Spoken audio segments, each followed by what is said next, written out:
Hi everyone, Om Swastiastu, Assalamualaikum, and peace be with all of us. We're Group 2 from Topic 5 at Undiksa Educational Technology class. Today we're very excited to share a research plan that feels especially relevant in this digital age, titled The Link Between Phishing and the SDGs, Protecting Student and Institution. Let's go! Okay, before we dive in, let me introduce our group first. I am Dika, and with me are Akbar, Sadewa, Laras, and Virginia. Our lecturer and supervisor for this project is Miss Amanda Vira Maharani, SPD MLE. In this video, we will walk through the background of the phishing problem, how it connects to the global SDGs, and the in-depth question we will be asking student and lecturer as the main tools for our research. So, before we start, do you know what phishing actually is? Phishing is a cyber attack built on psychological manipulation where someone pretends to be our trusted source, like retailer, school staff, or even campus system, that using fake emails or WhatsApp messages. Their goal? Yes, stealing our sensitive data like password or e-learning accounts. This problem is growing fast in Indonesia.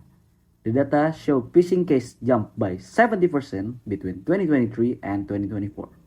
What worse, a study found that only 50% of our digital talent have even basic to intermediate IT skills.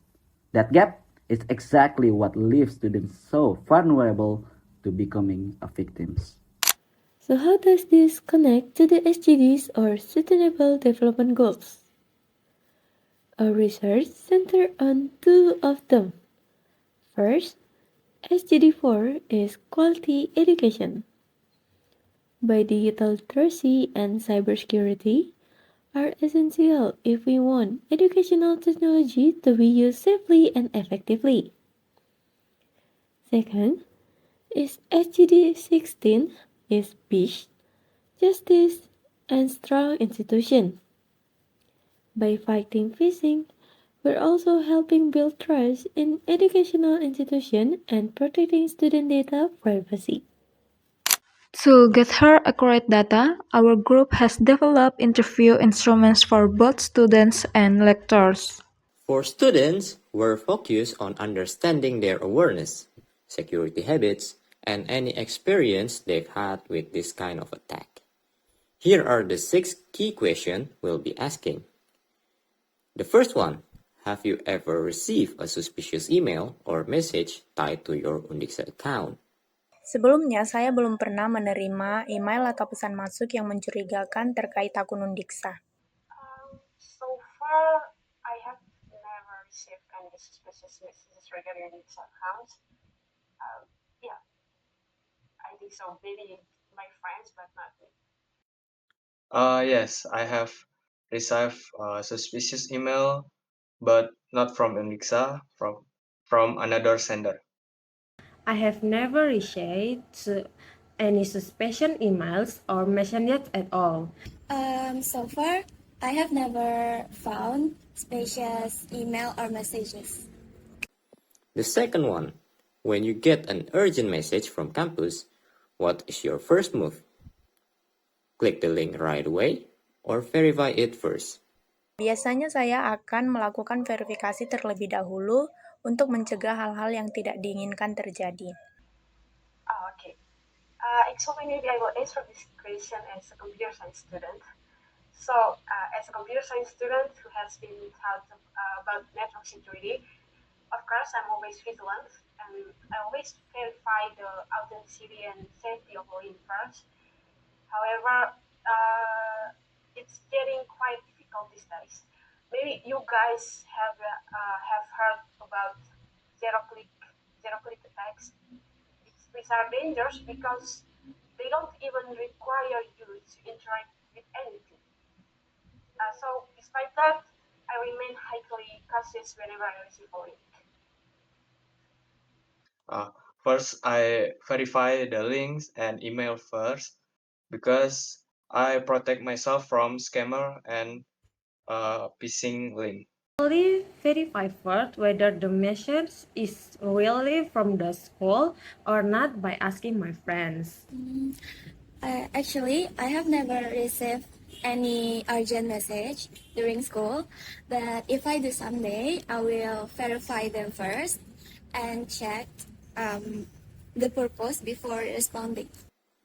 The third one, do you always double check the sender's email or the website URL before the logging in or entering personal information? Tentunya saya akan memeriksa terlebih dahulu alamat email pengirim saat diminta masuk. Dan untuk memberikan informasi pribadi, saya tentunya akan lebih berhati-hati dan penuh pertimbangan. To be honest, I already check the sender's email because I make my own rule that I only log into website that I already know and trust. So I already check the sender's email address when they ask for personal information because I make my own rule. So every time I log into one website or one application, that I know that application and I trust it. So I really check. Yes, I always check first sender email and website URL. Yes, I do. I check the sender's email address and website URL to make sure it's not a scam or fake account. Usually, I do not check, but actually, I do not check the email or website URL unless I feel the site is unofficial. The fourth one, how strong would you say your password is? And have you ever shared your login credential with someone else? Menurut saya, sandi yang saya gunakan khususnya di email saya sudah cukup kuat untuk melindungi data pribadi saya. Lalu terkait membagikan kredensial login, sampai saat ini saya sudah sering menggunakan kredensial login, khususnya saat saya hendak login ke akun media sosial saya. Okay, my password honestly so weak because it's too easy to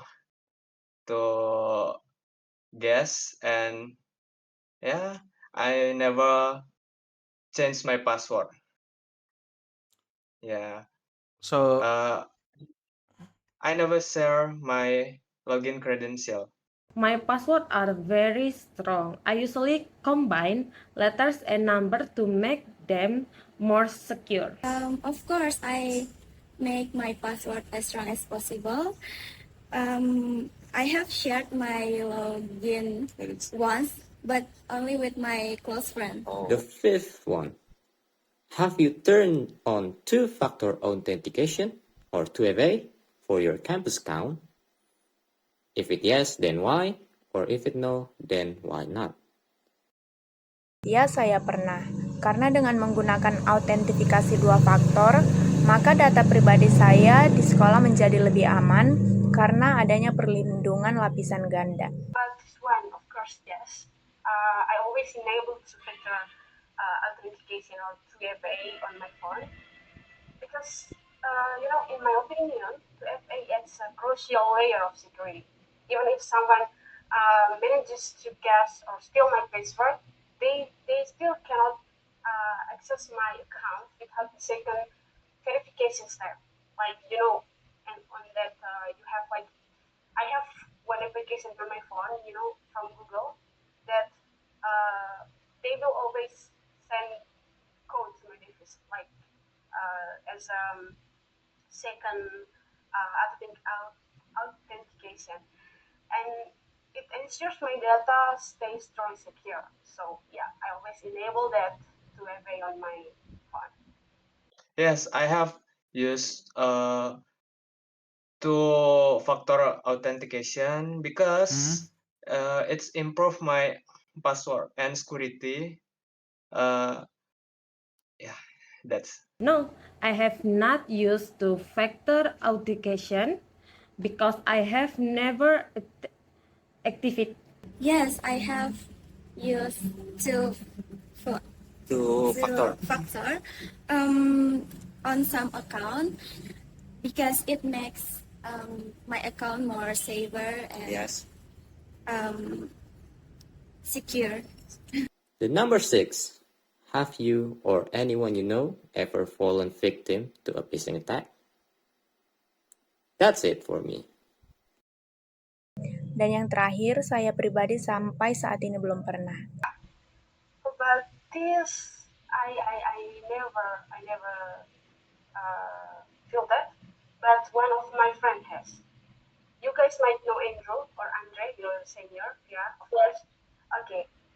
You know, his phone number was suddenly hacked, and it started sending automated spam messages to everyone. And this happened right after he clicked on a link that someone sent him on WhatsApp. So that what you know that old numbers start send message like automatically messages to everyone. If I'm not wrong, include your lecturers. If I'm not wrong, and you know from as a computer science student, I have perspective that definitely falls under phishing. So yeah, not me but my friend. Okay. So I have got scammed before and phishing from the game. So long time ago, I suddenly click phishing link because I think it's real. So and then my account got hacked and gone. No, I have never been a victim of phishing. My sister once experienced that. Luckily, she used different password, so just one account was affected. Just as important, we will also be interviewing lecturers to understand how well institutions are educating and protecting their academic communities. The question for lecturers include 1. How often do you discuss cybersecurity and phishing threat with students or work them into your lesson?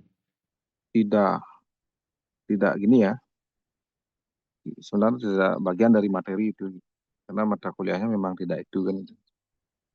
Tetapi materi-materi itu terselipkan dia, terutama di mata kuliah jaringan komputer biasanya. Nah, jaringan komputer itu kan salah satu hal penting adalah cyber security-nya. Jadi keamanan, termasuk keamanan data itu menjadi salah satu hal penting dalam membangun jaringan komputer ya. Nah, terutama di mata kuliah itu saya sampaikan gitu ya, terutama mata kuliah yang terkaitnya. 2. In your view, what concrete steps should institutions like Undiksa take to raise cyber awareness and protect students from phishing attack? Lembaga, biru, UKM, dekanat ya, hal-hal yang terkait dengan phishing. Jadi selalu mengingatkan ya, mungkin ketika penerimaan mahasiswa baru adalah materi tentang itu misalnya. Nanti ketika di tingkat fakultas penerimaan mahasiswa barunya juga dikuatkan lagi ya. Artinya nanti di materi mahasiswa baru perlu diselipkan nilai-nilai bagaimana kita di era digital ini bijak menggunakan teknologi itu. Kemudian peran dosen juga penting. Di perkuliahan kayak tadi itu ya, perlu menanamkan nilai-nilai selain keterampilan atau kompetensi yang harus diharapkan ya, tetapi bangunlah soft skill ya. Bagaimana kita cerdas, bijak dalam memanfaatkan teknologi ya. Termasuk terkait dengan undang-undang TTE sebenarnya kan penting itu.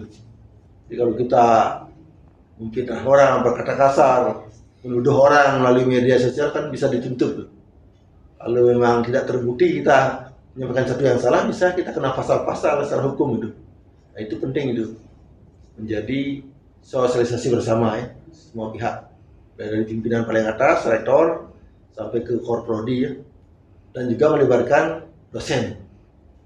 melalui kurikulum yang ada ya, di dalam penerapan atau pelaksanaan sistem interaksional di kelas. Jadi di samping juga mahasiswa juga harus menumbuhkan kesadaran diri, saling mengingatkan dengan teman itu. Kadang-kadang ada yang seperti terhipnotis ya, terlena ya, dapat hadiah mobil ya, tiba-tiba harus transfer lah, kalau harus transfernya harus berpikir pasti ada maunya ini.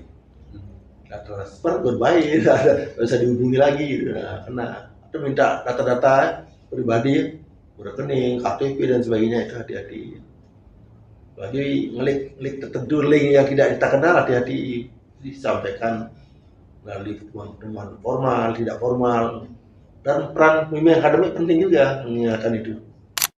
Using this answer, our group will analyze the real vulnerabilities student and lecturer faced and shape educational solutions that actually hit the mark.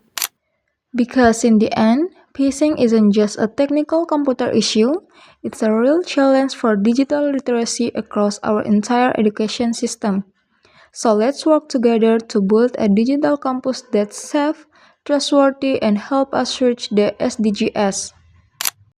Boost your digital literacy. Stay alert for phishing. And thank you, Om, Santi, Om. Wassalamualaikum warahmatullahi wabarakatuh. And digital greetings to all.